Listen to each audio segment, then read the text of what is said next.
खुद की काबिलियत पर भरोसा रखिए, क्योंकि भरोसा अगर खुद पर हो तो ताकत बन जाती है और भरोसा अगर दूसरे पर हो तो कमजोरी बन जाती है। नमस्कार दोस्तों, मैं हूं आशुतोष और आपके अपने चैनल स्टेलर फार्मिंग पे आपका स्वागत है। दोस्तों, आज वर्ष का पहला दिन है और हमारे सभी व्यूअर्स, हमारे वैसे सब्सक्राइबर जो दूर दराज एरिया से मुझे देख रहे हैं, आप सबको नव वर्ष की हार्दिक शुभकामनाएं।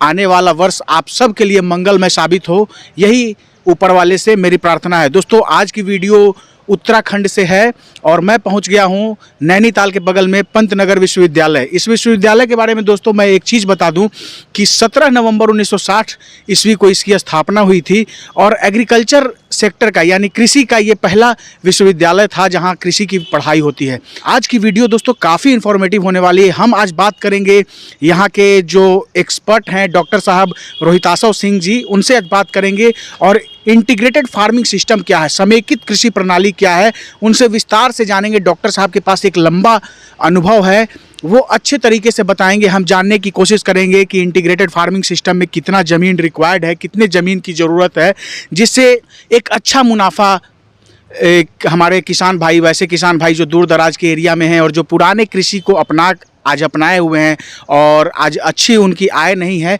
तो कैसे समेकित कृषि प्रणाली को अपनाकर अपने आय को जो है वो 2 गुना 4 गुना करेंगे। समेकित कृषि प्रणाली को अपनाते हैं तो वर्ष का कितना मुनाफा हो सकता है, तमाम तरह की ऐसी जानकारी अभी हम डॉक्टर साहब से लेंगे। तो आइए दोस्तों, देर न करते हुए वीडियो शुरू करते हैं।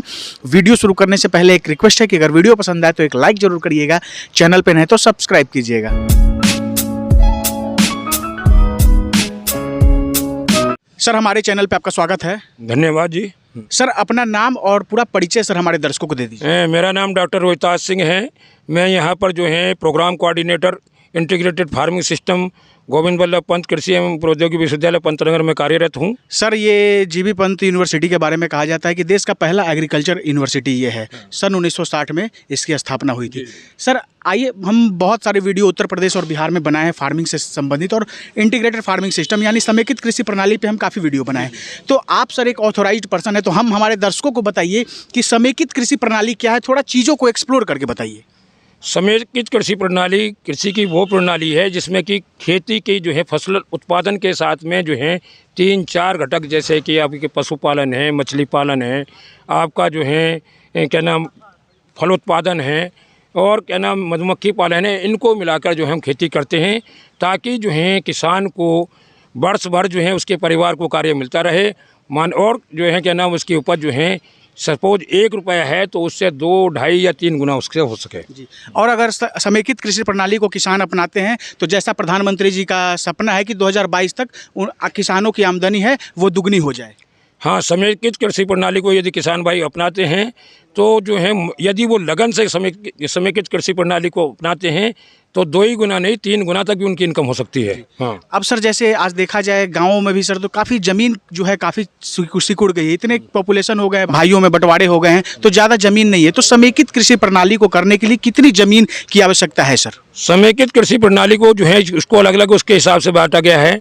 यदि 1 हेक्टेयर का किसान है तो उसमें भी अपना सकते हैं, 1 एकड़ का किसान है तो उसके लिए भी अपनाते हैं। किसान के पास में ज़मीन का कुछ टुकड़ा जरूर होना चाहिए हैं, क्योंकि यदि 1 एकड़ का किसान जो यदि केवल फसलोत्पादन या पुरानी पत्ती से खेती करेगा तो वो अपने परिवार का कायदे से भरण पोषण नहीं कर सकता है। और इसको अपनाकर जो है किसान जो है अपने परिवार को जो है पौष्टिक आहार दे सकता है, इनकम बढ़ा सकता है और मानव दिवस पैदा कर सकता है। सर, अब बात आती है, मान लीजिए कि हम मान लें कि 1 हेक्टेयर ज़मीन, तो 1 हेक्टेयर में सर कितनी ज़मीन मछली पालन के लिए होनी चाहिए, उसमें कितने मुर्गियों के लिए होनी चाहिए, बकरी के लिए कितनी होनी चाहिए और मवेशी वगैरह जो हैं उनके लिए कितनी ज़मीन है सर, वो थोड़ा सा विस्तार से बताइए।